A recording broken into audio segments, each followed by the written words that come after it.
যারা নামাজ পড়ো না, মনে রেখে দিও, মসজিদের সাথে তোমার সম্পর্ক তোমার হয় নাই, তুমি জান্নাতের দরজাও তুমি খুলতে পারবা না।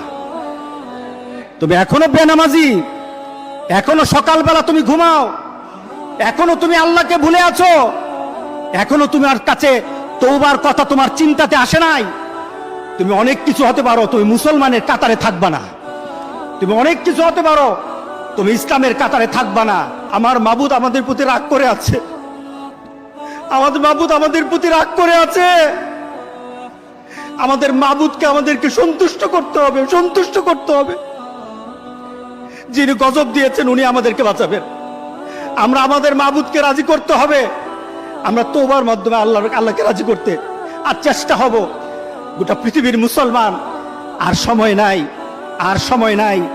আপনি এখন বাংলাদেশের রাস্তাঘাটে হাঁটেন, এমন পরিবেশ যেন আল্লাহ না করে, জোরে বলে আল্লাহুম্মা আমিন।